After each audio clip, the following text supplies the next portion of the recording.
Kim Philby, Britain's anti-James Bond.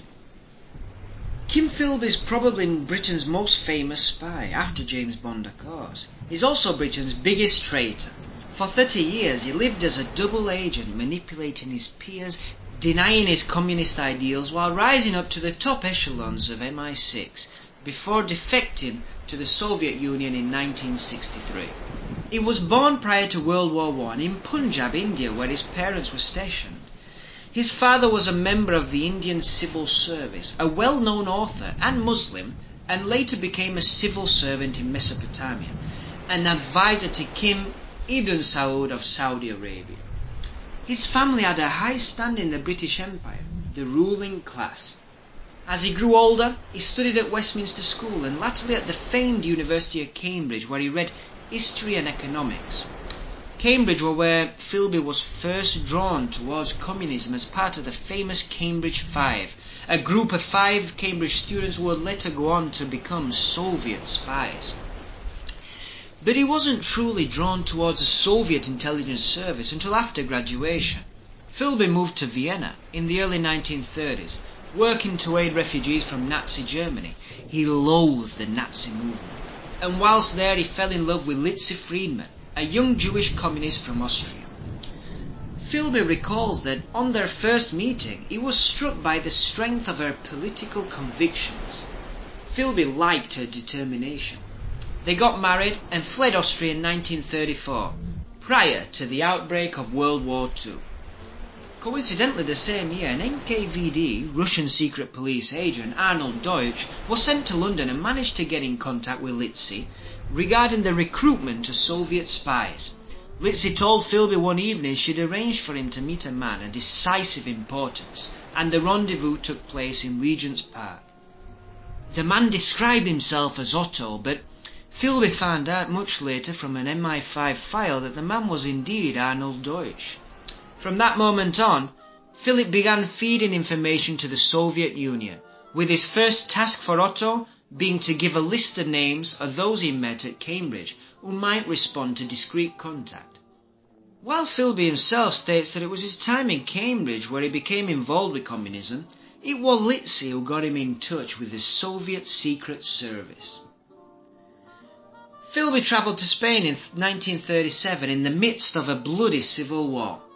He started working as a freelance journalist for British paper The Times, reporting from the pro-Franco side and stationed in Seville. He wrote favourable articles about Franco, but meanwhile Philby kept providing Soviet intelligence with information. They were interested in seeing how the new Messerschmitt and Panzer I and IIs were deployed in the nationalist forces. Philby also informed the British intelligence that, after a direct question to Franco, German troops would not be allowed to cross through Spain and attack Gibraltar, at that time an important British stronghold. Philby used the war in Spain to get closer to the British intelligence service, to make it look as though he'd adopted a more right-wing ideology, following Franco and his nationalist forces. Nevertheless, his loyalties were still set firmly in the Soviet camp. His Soviet controller, Theodore Mali, and the NKVD had even briefed Philby on the need to discover the system of guarding Franco and his entourage, with assassination in mind. Philby was instructed to report the vulnerabilities in Franco's security and recommend ways to gain access to him and his staff. It remains to be seen whether such an act would have been possible. Such was his pretense. He was even awarded with the Red Cross of Military Merit by Franco. In fact, during the Spanish Civil War, the nationalist forces had started to think all the English were a lot of communists, as so many were fighting in the international brigades. Philby became an exception, and he was well liked, even being decorated by Franco himself. He became known as the Englishman decorated by Franco, and that opened a lot of doors for him. Indeed, his actions in the war led him to be recruited to MI6 training in 1938. He impressed his seniors during World War II whilst working in black propaganda with Special Operations Executive. During his time here, Philby remarks in a lecture given to the East German Intelligence Service just how easy it was to get confidential information and secrets from the British Secret Service.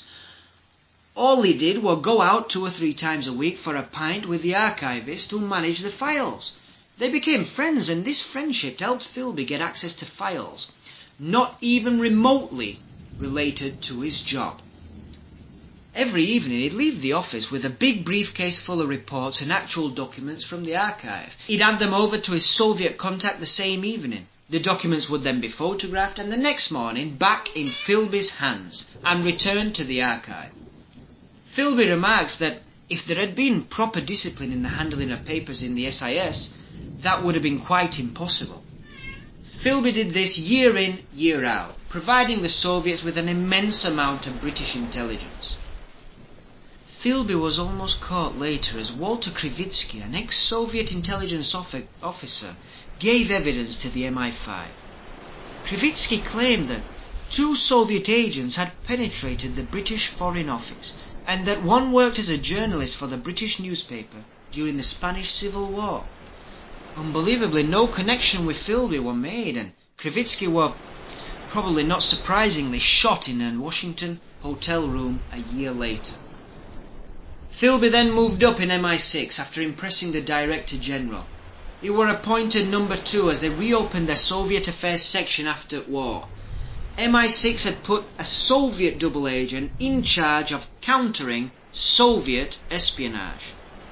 This was a huge coup for the Soviet intelligence, as it gave Philby access to highly sensitive documents just in time for the start of the Cold War. In this position, he was well able to protect his old Cambridge 5 buddies, Blunt, Burgess and McLean, and he also informed his Soviet handlers about Konstantin Volkov, a Soviet diplomat who was informing London about the Soviet spies working in the British Foreign Office. Volkov were arrested by the KGB, interrogated and subsequently executed. At the height of the Cold War, Philip was posted to Washington DC to be the liaison between the CIA and MI6 as the USA and Britain ramped up their intelligence operations.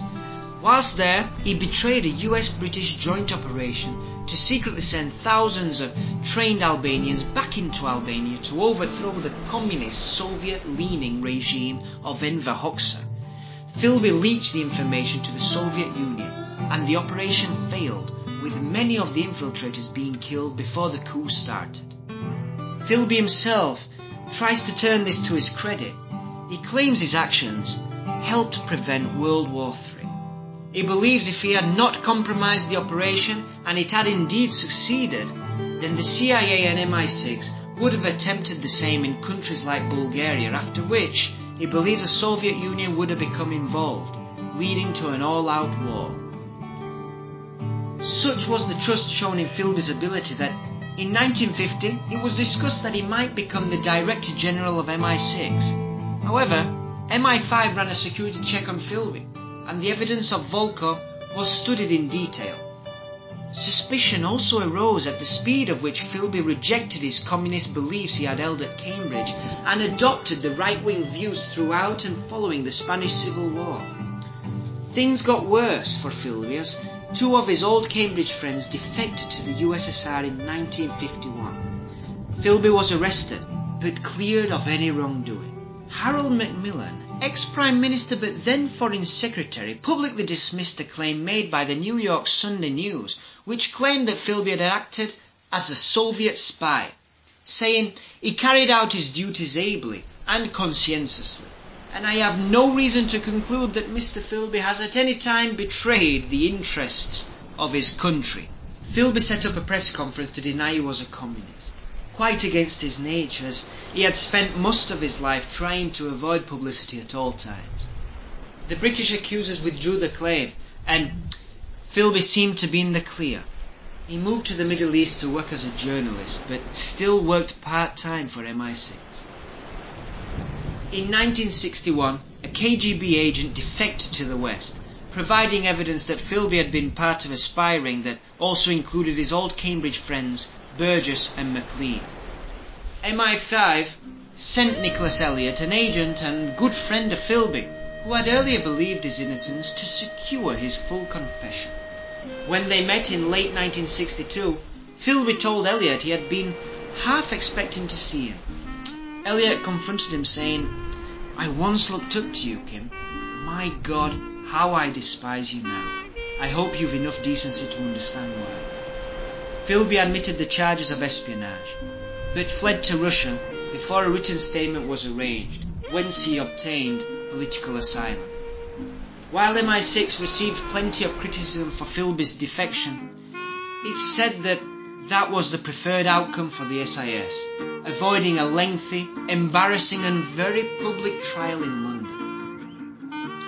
Putting it simply, Philby was able to get away with his betrayal for so long due to the British class system, and the fact that his colleagues, men of his own high class and education, just couldn't believe that an Englishman of his type, born into the ruling class of the British Empire, charming, utterly confident and popular, would ever dream of being a double agent for those awful Russians.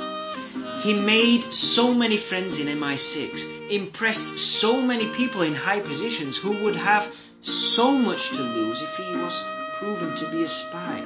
It took him years of careful planning to get into the MI6, starting with journalism, being with and talking to right people, building contacts with the establishment. He was even able to remove and replace his own boss in MI6, which Philby says was a very dirty story, but after all, our work does imply getting our hands dirty from time to time. In a top secret speech to East German spies, he gives one piece of advice to the spies before him. Never confess. If they confront you with a document containing your handwriting, it's a forgery. Just deny everything. Kim Philby, the finest British spy and Soviet hero.